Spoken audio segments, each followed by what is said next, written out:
听民间故事，品百味人生，欢迎收看老李故事会，记得点关注啊！在20世纪初的一天，武汉市的李玉兰慷慨解囊，买回了一辆轿车，准备作为女儿小云出嫁时的陪嫁。小云是李玉兰的独生女儿，大学毕业后，在一家制药厂当技术员。准女婿王超和小云是大学同学，做着一份普通的工作，收入也不高，父母都在江西农村生活。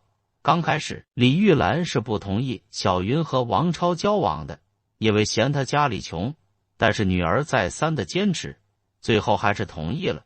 但是李玉兰还是要求王超在武汉买一套房子。王超和小云拿出了他们仅有的10几万元存款付了首付，按揭买下了一套32厅的商品房。一想到女儿女婿都是有房有车的人了，李玉兰就觉得了脸上有光。销售公司的员工把车开到家里后，李玉兰就打电话给小云，把这个好消息告诉他。小云和王超急忙赶回家，看到一辆新车后，两人非常高兴。小云胆子小，不敢学开车，李玉兰就大手一挥，爽快地说，就要王超去学开车，以后就给我们当专职司机，说的大家都哈哈大笑起来。国庆长假，小云和王超举行了婚礼。李云兰听见别人说王超是有房有车一族，她心里非常高兴，觉得这个车给她挣了大面子。虽然这辆车花光了他们老两口的积蓄，但是她觉得值得。婚礼一结束，王超和小云就把3万的礼金拿去给了房屋装修款，他们还欠银行15万的房贷，准备再过几年苦日子，争取在3年内把房贷还清，然后再要个孩子。小两口美好的憧憬着，没想到一辆车给他们家带来了麻烦。买车不久后，油价就飞涨，不管王超每个月怎么节省，汽油费也要500-600，还有停车费、保险费，五花八门的费用，平均每个月在车上就要花费不少于1000元。这对于月收入还不到3000的王超来说，有些勉为其难了。他每个月房贷还要1500，养车后就没有什么钱了。妻子小云又是一个月光族，每个月2000多的工资，出去生活开支就剩下几百块，还不够他买化妆品的。小两口经常为了钱发生争吵，更麻烦的是还是来自于小云的母亲李玉兰。李玉兰的很多老同学家里都有私家车了，他想自己以前还是领导，怎么能输给他们呢？买车送给女儿女婿，也等于是自己有了车，因为他就3天2头的要王超开车带他去拜访老朋友，或者是出门游玩，这又加重了王超的养车费用。为了节省开销，王超变得抠门起来，除了自己上班下班和偶尔接送小云之外，平时能不开车就不开车。岳父岳母要用车，他也不像以前那样跑得那么勤快了。李玉兰几次要用车，王超都以工作忙为理由推脱了。李玉兰就对女婿有了想法了，就向女儿投诉小云又是个急性子，回家就和王超吵架了，小两口的矛盾就进一步加深了。清明节，李玉兰带全家人回老家看望住在乡下的父母，这来回600公里，油费就要300，还有过路费、过桥费，还有送给小云爷爷奶奶和乡下亲戚的见面礼。回乡探亲一次，王超又花了1000多，他心疼死了。李玉兰过去是当领导的人，他都没问王超，就对着老家的亲戚说，以后到武汉去玩，我就安排女婿开车陪你们玩，费用他包了。王超听了心里很不舒服，感觉岳母对他不尊重，太好面子了。如果这些亲戚真的去了武汉，那他就亏大了。一天，李玉兰又想让王超开车陪他回乡下，王超一口回绝了。小云有些不解地问，你脑子进水了，连我妈的话都不听了？王超理直气壮地说，我就不明白了，你妈回老家有客车也有火车，没什么不方便，为什么非要我开车送呢？你知不知道上次就是因为送他们回老家，我花了1000多。还有，我们单位现在竞争非常激烈，我工作压力很大，没有那么多精力送他回老家。你就不怕我开车出了什么意外吗？小云也能体会丈夫的难处，但是母亲要用车，做女儿的再难也要迁就，只能好言相劝。我也知道我们的经济情况，但是你也替我妈想想，她已经60岁的人了，当了一辈子干部，坐公车坐习惯了，没车接送就觉得没面子，难道你就忍心让她长途跋涉，自己打车来回颠簸？再说，车是他老人家省吃俭用买来送给我们的，你送送他就不行了。一提到岳母送车，王超心里就窝火。以前没车的生活，不知道过得有多爽，现在有车了，反而成了家庭的累赘了。他气急败坏地说：“你以为你妈送我们一辆车，我就要感激涕零吗？就该无条件服从吗？我要告诉你，我可不是你娘家人的司机。”任凭他们使唤。看见丈夫这样发火，小云委屈的直掉眼泪，她也毫不客气的说：“姓王的，你给我听好了，我妈是看中你才送你车，你却把好心当成驴肝肺。如果你认为这车让你不堪重负，那你就把车送回去，还给我妈开回去就开回去。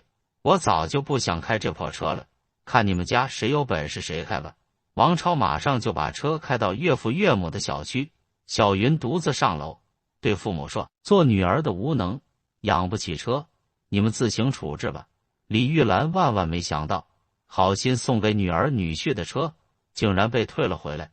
这可不是买小商品，这车掏空了他们的家底了。再说，以后车子总是停在小区，没人开，岂不是让邻居笑话了？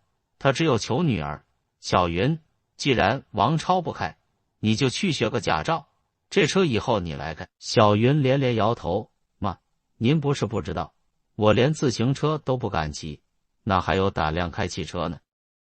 你就把车转让卖给别人算了。”李玉兰一时也没想出办法，只有收下车，将它停在小区花园里。李玉兰去二手车市场问了，买车要亏5、6万。李玉兰不舍得白白损失5、6万的车款，就又和女儿打电话商量，说：“以后我和你爸帮你出一半的养车费用，车还是像以前一样使用。”小云说：“妈，车是个奢侈品，不是我们这种收入的人能够养得起的，您就省省心，把车处理掉吧。您手里有钱了，以后出门打车也很方便，何必看王超的脸色呢？”李玉兰给小云做了半天的思想工作，让他回去和王超说，他们出一半养车费。王超肯定答应，小云就把母亲的话转告丈夫。王超爽快地答应了，有车总比没车好，何况岳母还出一半的费用。春节，王超被单位评为优秀员，比往年多发了2000的奖金。他决定在这个假期开车回老家，把父母接到武汉来过年。接来父母之后，王超开车带他们去了很多风景名胜，二老也很开心。玩了1个多星期，王超又开车送他们回去。小云看见丈夫对公婆如此孝顺，对自己的父母就很抠门，心里就有气。等到正月15的时候，一家人在一起吃饭，他就当着王超的面对父母说：“从下个月开始，你们就不用急养车钱了。今年我和王超的工资都涨了好几百了，那剩下的钱就当我们孝顺你们的，以后用车招呼一声，我保证王超随叫随到。”说完之后，他还故意问王超是不是这样。王超碍于情面，点头答应。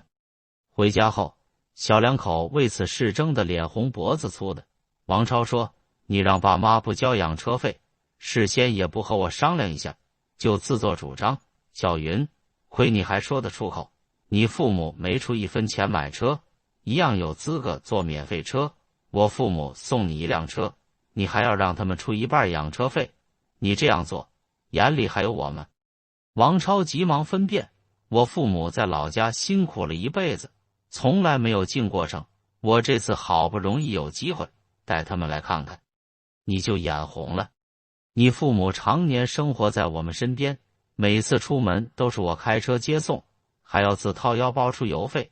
我一个大男人成了你们的专职司机，难道让他们出一点养车费就过分了？王超越说越有理，小云就很大声说了一句：不说了，不说了，以后我父母要用车，你要是推脱了，那我们就离婚。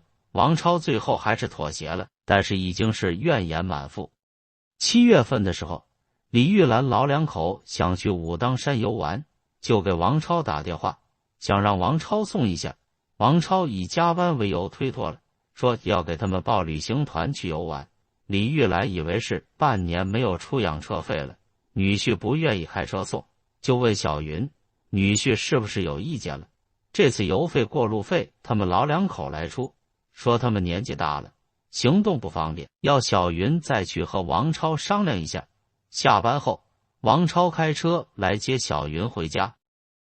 小云上车就是一顿数落，说王超小心眼，说以前要是知道你是这样的男人，就不会嫁给你。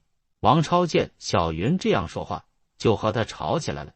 小云从小被父母娇宠惯了，就使性子，抓住方向盘要王超掉头，两人把方向盘夺来夺去。